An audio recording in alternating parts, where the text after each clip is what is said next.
Tim Ferris is an entrepreneur and an OG in the kettlebell world. People who have been training with kettlebells before the 2010s are what I consider kettlebell OGs. Tim shares his knowledge about the kettlebell, which makes up for some great teaching moments. And when he does the kettlebell snatch, there's something amazing that happens. But before we get started, I have a gift for you. 30 days filled with kettlebell workouts for free. Check the first link in the description.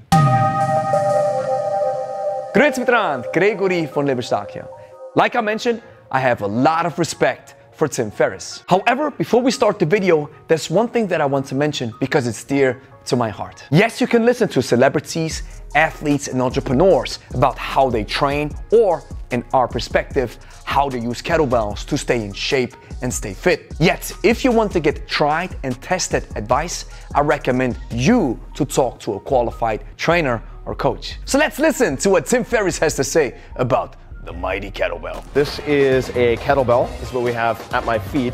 The kettlebell is borrowed from the Soviet Union, a former Soviet Union. Now it seems to me that Tim got drunk on some special kind of Kool-Aid. And that is the one of the Russian Spetsnaz super soldiers who train with kettlebells exclusively in the cold tundra of the Siberian mountains. Kettlebells used to be market weights, and the first origins of people who lived with so-called spherical weights can be traced back to the Turner movements in Germany in the 1800s. From Europe, the kettlebell made its way to Tsarist Russia thanks to Dr. Krajewski, and it experienced its renaissance in the 2000s thanks to RKC, that is John Duquesne and Pavel Tsatsouline. So this is how we're going to do this. So you come down, head up. You really don't want your shoulders to go ahead of your knees, and you're gonna kind of come up. That's what the movement looks like. And then you're gonna bring it down to exactly the same point.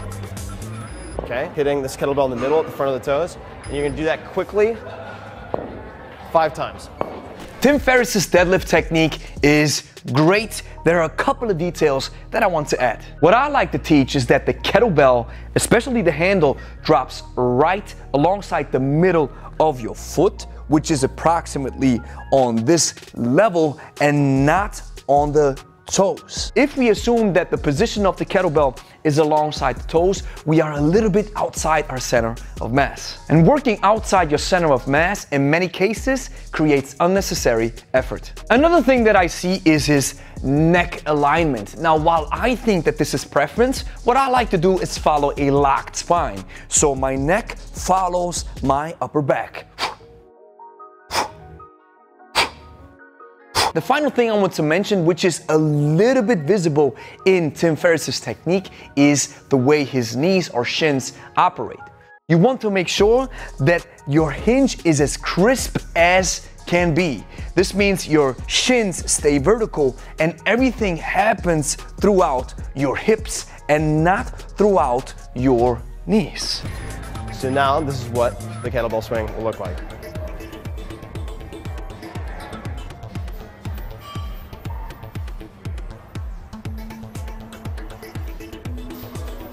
His swing is solid as well, again with some minor details that I want to add. From my perspective, Tim's a little bit too stiff in his upper body or upper back area. When you are swinging and the kettlebell reaches its apex approximately at chest level, I'd like to keep my spine in a neutral position, a little bit kyphotic. This way I can decrease the distance to my center of mass and I can relax my upper body while keeping the arms engaged. What you sometimes see is that people start swinging the weights and keeping their back as straight as possible, like in a deadlift, and then they swing the weights up like this. Instead, what I'd like to focus on is to keep a lot of tension in my legs and to keep my upper body a little bit relaxed. This is what it looks like.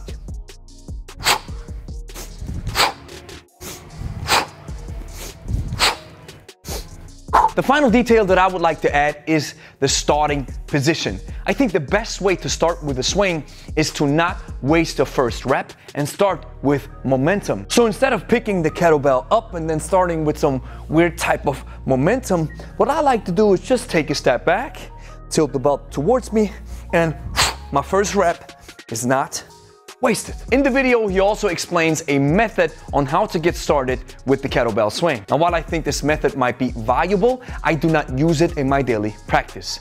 I always say the same thing. Your first swings are your worst swings. The weirdness of working with momentum for the first time has to be experienced. And once you feel it, you will understand it if you're getting some proper cues back from your coach who gives you some proper instructions on how to improve your swing technique. Here's the way I explain it to a complete novice or a beginner. I follow a similar method. The first thing that I explain is the hinge. You want to understand what it feels like to work with your hips. The second thing that I explain is a deadlift, not just because it translates well into a swing, but also because I want to teach people on how to lift weights with their legs instead of with their backs. After we finish the deadlift, I teach the hand-to-hand swing like this. I first explain that you have to understand how to grab the kettlebell. So your pinky connects with the corner that looks towards you, and I grab it in a so-called finger grip. I have a shoulder width stance, a little bit distance to the kettlebell, and I tilt it towards me to get started. Then I pull the kettlebell and my arm between my legs, and I make full contact with my body. From this position, I hip thrust the weight up. The bell starts flying once the hip extension is finished, and approximately at chest level, I'm switching hands. After I'm switching hands, gravity sets back in, so the kettlebell drops, and I wait for my full arm to connect with my body. Once the arm connects with my body, that's the perfect cue to tell my body to engage back into the hinge. Then I demonstrate the exercise. This is what it looks like.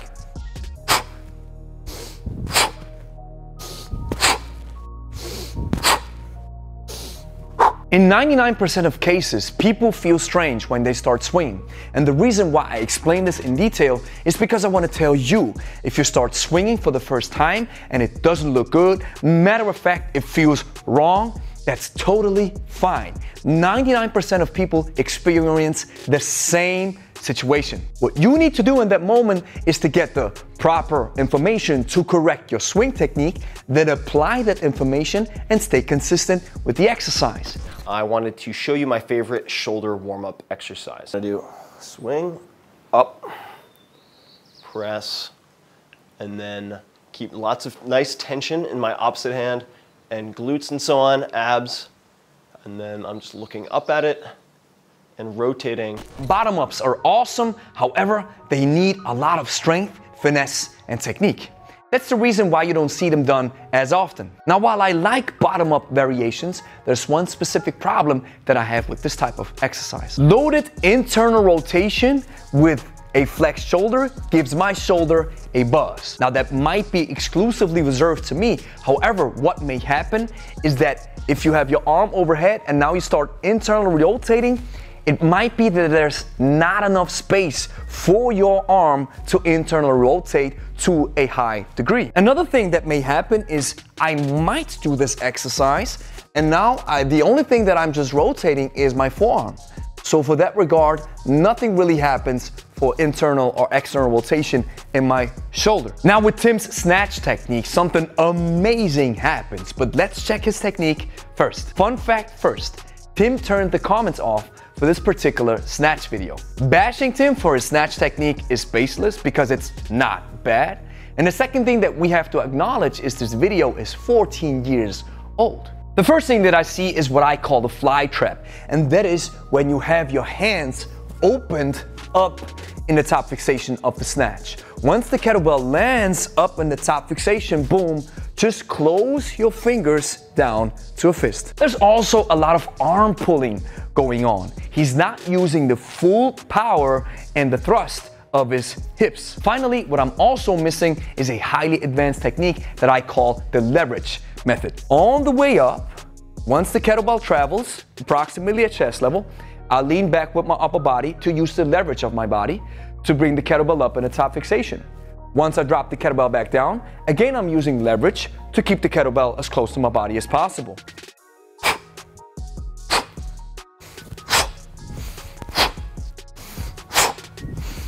Now here's the amazing thing that's happening during his snatch workout. For the first couple of minutes, he's using a so-called high tension or hard style technique. He's doing the snatch exactly like he was taught. But watch what happens at the 3 minutes and 49 seconds mark.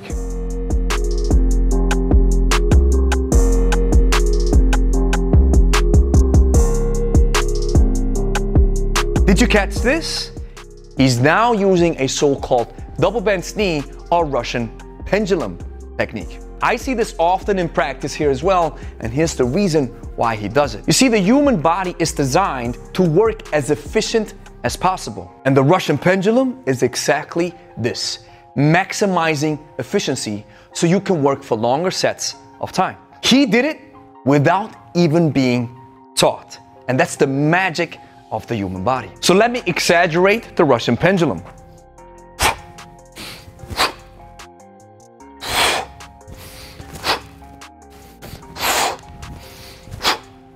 What you're essentially doing is double bending the knees and extending the knees in the backswing to catch the energy of the kettlebell.